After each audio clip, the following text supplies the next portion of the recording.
Assalamualaikum warahmatullahi wabarakatuh. Selamat datang lagi di channel YouTube saya, Agung Fahmi Pribadi. Di video kali ini, di kesempatan kali ini saya akan coba membahas tentang pinjaman online. Nah, pinjaman online yang bagaimana yang akan saya bahas? Tentunya saya akan coba membahas tentang pinjaman online yang ilegal.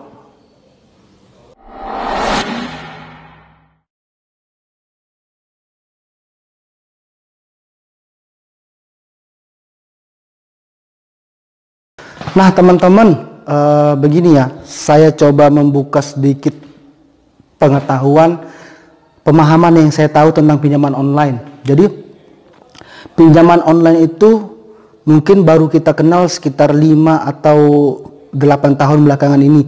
Jadi pinjaman online itu lahir karena adanya fintech. Fintech itu apa? Fintech itu ada financial technology.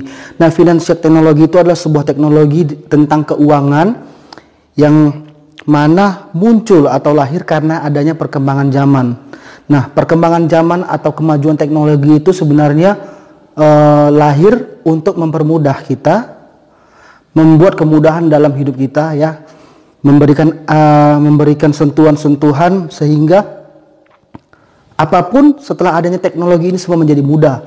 Tapi ingat, kita harus bisa memfilter juga teknologi-teknologi yang masuk.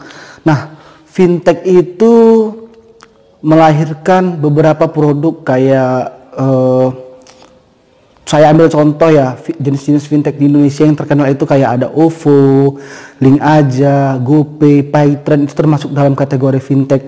Kemudian untuk perusahaan-perusahaan fintech ini juga menyediakan fasilitas pinjaman. Nah, pinjaman itulah yang awalnya dari pinjaman konvensional yang dilakukan oleh perbankan atau juga lembaga non perbankan, bergeser sedikit demi sedikit ke pinjaman online.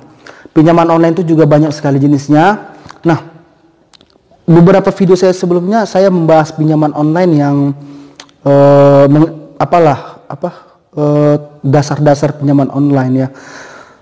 Tips-tips memilih pinjaman online juga sudah saya bahas di video sebelumnya. Nah, ini saya coba membahas pinjaman online yang ilegal. Artinya pinjaman online yang berbahaya, karena banyak sekali ratusan atau bahkan ribuan pinjaman online yang berbasis aplikasi itu muncul setiap hari untuk menipu atau membuat kita sebagai debitur atau masyarakat yang kurang paham menjadi kewalahan dengan bunga-bunga yang tinggi atau bahkan seperti menjebak gitu ya.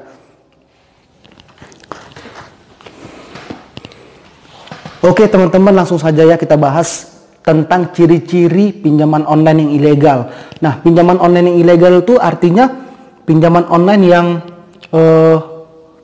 sangat membahayakan kita sebagai konsumer. Jadi kita konsumer tuh harus pandai memilih nih, ini cocok atau tidak untuk kita. Memang kita butuh duit ya, kita butuh duit sesuai dengan kebutuhan lah, kebutuhan hidup, namanya biaya hidup, ada biaya anak sekolah, rumah tangga atau sebagainya. Jadi saat kebutuhan mendadak kadang kita butuh, daripada harus minjem ke orang atau keluarga, jadi kita ambil jalan pintas untuk pinjaman online.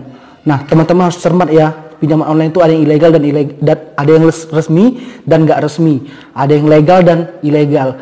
Ilegal itu seperti apa? Ciri-cirinya itu satu, pinjaman online yang ilegal itu tidak terdaftar di OJK. Jadi teman-teman bisa lihat di situs OJK, di websitenya OJK, pinjaman online apa saja yang terdaftar. Nah, kalau tidak ada di daftar OJK, lebih baik dihindari.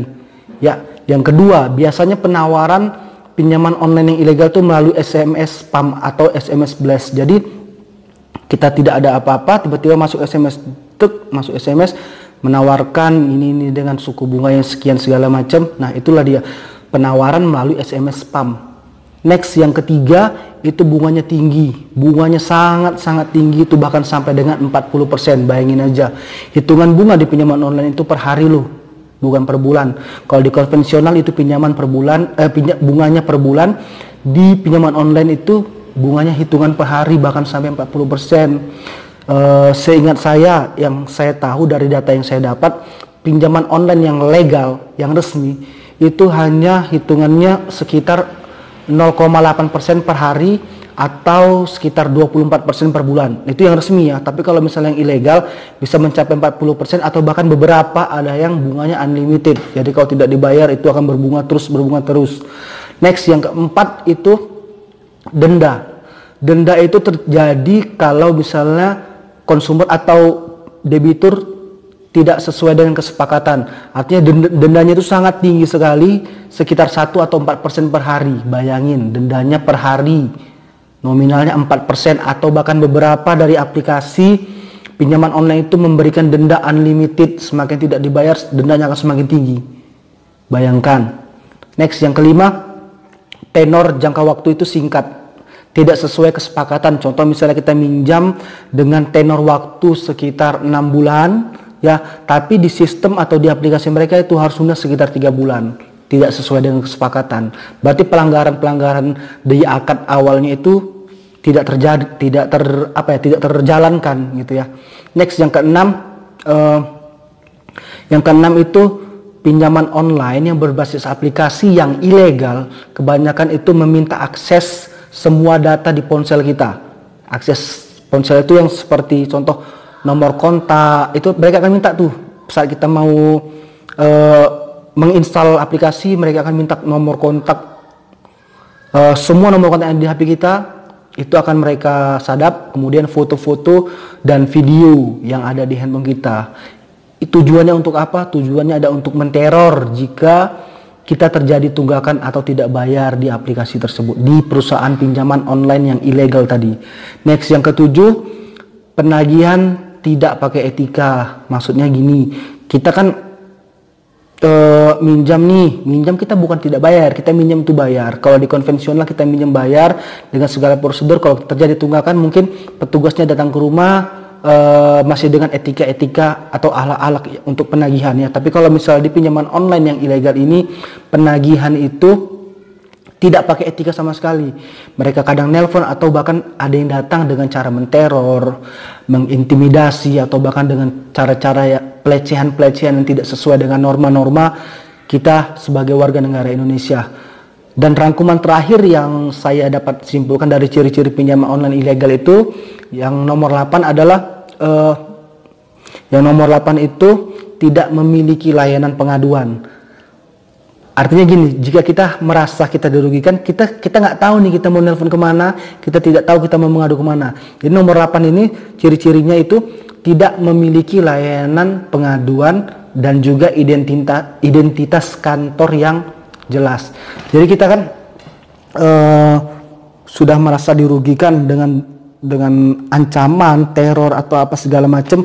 Jadi kita mau buat pengaduan kita nggak bisa, kita nggak tahu di mana lokasi kantornya, kita juga nggak tahu nomor kontak, nomor yang harus kita hubungin. Kita mau ngadu nih, ada biasanya kan kalau ada SMS pengaduan atau telepon pengaduan, misalnya kita merasa dirugikan. Nah, ini sama sekali nggak ada, teman-teman. Jadi itu dia tadi 8 ciri-ciri pinjaman online yang ilegal ya. Sekali lagi saya rangkum, yang pertama itu tidak terdaftar di OJK, yang kedua penawaran melalui SMS spam, yang ketiga bunga tinggi sampai dengan 40% atau bahkan unlimited, yang keempat denda sangat tinggi 1 atau sampai 4% per hari atau bahkan unlimited, yang kelima itu tenor jangka waktunya singkat, tidak sesuai dengan kesepakatan. Yang keenam, meminta akses semua data di ponsel pribadi kita. Yang ketujuh itu penagihan tidak memiliki etika. Yang ke-8 tidak memiliki layanan pengaduan dan identitas kantor yang jelas. Jadi cukup jelas saya informasikan ke teman-teman atau subscriber saya, itu adalah ciri-ciri pinjaman online yang ilegal. Kalau bisa itu benar-benar kita hindari, dan jangan pernah kalau kita mau melakukan pinjaman online itu baiknya kita cek dulu perusahaannya terdaftar atau tidak. Itu yang penting, terdaftar atau tidak di OJK, Otorisasi Jasa Keuangan. Buat teman-teman yang sudah menonton video saya, semoga bermanfaat. Terima kasih telah menonton video ini sampai habis. Support terus channel saya dengan cara klik subscribe, like, dan aktifkan tombol lonceng. Kemudian kalian bisa share video ini ke teman-teman, ke sosial media. Dan sekali lagi terima kasih. Assalamualaikum warahmatullahi wabarakatuh.